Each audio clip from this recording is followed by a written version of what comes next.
Chapter 33. The demigods arrive at Shambhala. The disappearance of Lord Kalki.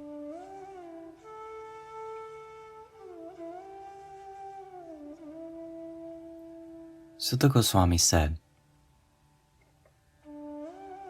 once, all the demigods and great brahmanas, along with their followers, mounted their celestial chariots and went to the village of Shambhala to see Lord Kalki. Many exalted sages, Gandharvas, Kinnaras, cheerfully arrived at Shambhala, which was highly desired even by the demigods. As they entered the palace courtyard, they saw the greatly effulgent, lotus-eyed Lord Kalki, giving assurances to all those who had come to take shelter of him. His transcendental body was the color of a dark rain cloud. His arms were very long and very powerful. His head was adorned with a brightly shining crown that resembled the sun. The beauty of his face was enhanced by his earrings, which were as brilliant as the sun. His lotus-like face appeared to blossom as he sweetly smiled while speaking.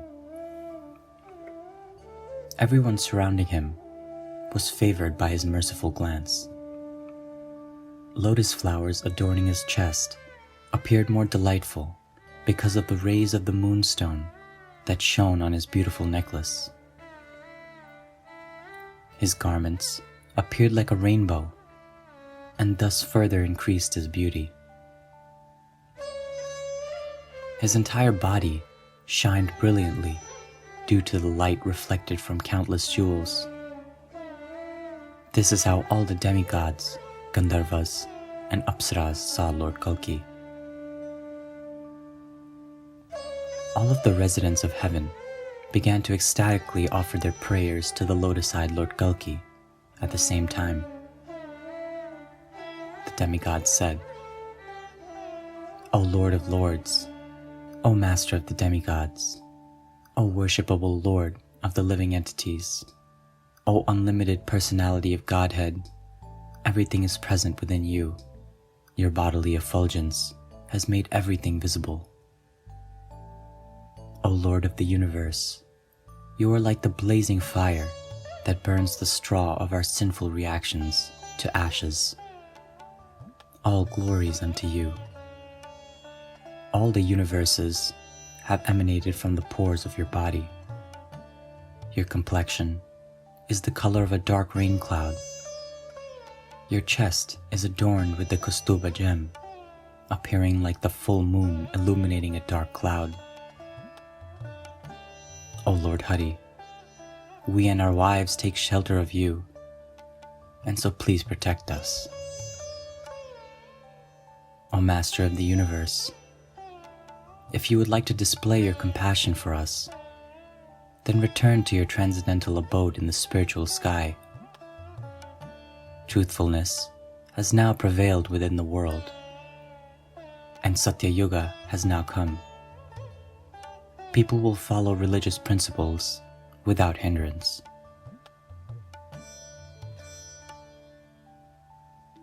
After hearing the prayers of the demigods, Lord Kalki ecstatically expressed his own desire to return to Vaikuntha, taking with him his eternal associates. Thereafter, Lord Kalki summoned his 4 powerful sons, all of whom were very dear to the citizens because they were very pious and influential, and he handed over the rule of the kingdom to them. The Lord then addressed his subjects, revealing his intention. Lord Kalki said, at the request of the demigods, I will return to Vaikuntha. When the inhabitants of Shambhala heard this, they were shocked and began shedding tears of grief. Just as sons addressed their fathers, the people began speaking to the Lord after offering their obeisances. The citizens said, My dear Lord, you are the original propounder of genuine religious principles. It is not proper for you to leave us, for you always displayed affection for those who had sincerely surrendered unto you. Wherever you go, please allow us to accompany you. Although everyone considers his wife, children, wealth, and house to be very dear, your servants know that you are the supreme enjoyer, who, by awarding detachment, vanquishes all suffering in this life and the next. Because of knowing you as the truth, our lives are dedicated to you. After hearing the prayers of his subjects, Lord Kalki pacified them as far as possible, and then departed for the forest, taking with him his 2 consorts. Thereafter, Lord Kalki, surrounded by many sages, traveled to the Himalaya mountains, which are adorned by the Ganga river, which is worshipped even by the demigods, and which gives pleasure to the heart. The Lord sat by the side of the Ganga and then assumed his 4-armed form while entering deep into meditation upon himself. The Lord appeared as brilliant as thousands of suns, and thus looked very attractive. He was the witness of everything, the eternal Lord, and the supersoul of all living entities. His form was the ornament of all ornaments. He held a conch, club, lotus, and bow in his hands. On his chest was the Kaustubha gem. The demigods showered fragrant flowers as the sounds of beating drums could be heard in all 4 directions. In this way, Lord Kalki enacted his pastime of disappearance from this world. All moving and non-moving living entities that witnessed the disappearance of the Lord glorified him in a mood of great astonishment. Both of Lord Kalki's consorts saw Lord Kalki's transcendental form as if devoid of life, and realizing this to be an illusionary display of the external energy, although greatly astonished, they entered the fire as to rejoin their husband in his eternal abode. Meanwhile, Dharma and Satya Yoga personified wandered throughout the world without any fear of enemies, by the order of Lord Kalki. They happily resided within the world, now that Satya Yuga has commenced. By the order of Lord Kalki, the 2 kings, Maru and Devapi, executed their duties of protecting the people of the world. When King Vishakayupa heard of Lord Kalki's disappearance from the world, he installed his son upon the throne and then went to reside in the forest. Many other kings, who were associates or followers of Lord Kalki, being greatly afflicted by separation from the Lord, renounced their kingdoms and passed their remaining days chanting the holy name of the Lord and meditating upon his transcendental form. After narrating the transcendental pastimes of Lord Kalki, the incarnation of the Supreme Personality of Godhead, Shukdev Goswami departed for the ashram of Naranarayan Rishi. The great sages, headed by Markandeya, who were undisturbed by the dualities of material existence, began to practice meditation on the eternal form of Lord Kalki after hearing his transcendental pastimes.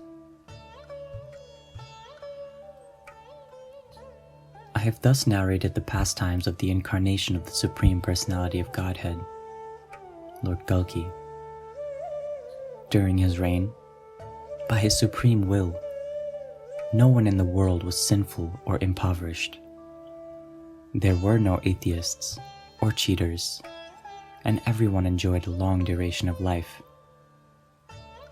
All living entities were freed from the 3-fold material miseries, as well as disease, envy, and death. Thus, everyone lived peacefully and prosperously.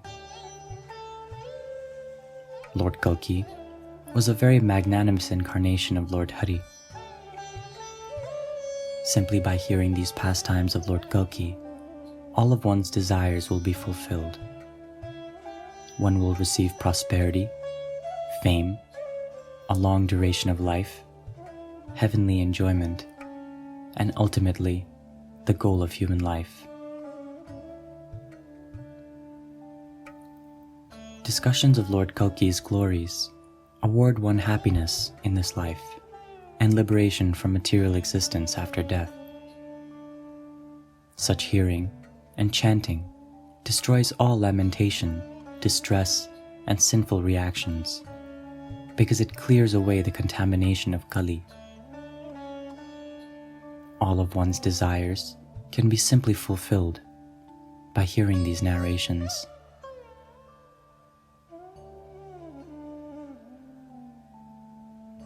After hearing about the spotless characteristics of Lord Kalki, the incarnation of Lord Hari, who bestows devotional service upon his devotees, the self-controlled sages, headed by Sanuka Rishi, the son of Briku, felt deeply satisfied at heart. They considered Sutta Goswami to be the most intelligent personality within the world. Thereafter, with a desire to hear the glories of Ganga Devi, they spoke as follows.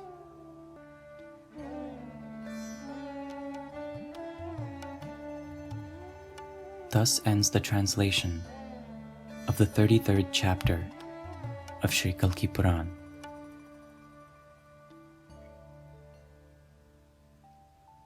Shri Radha.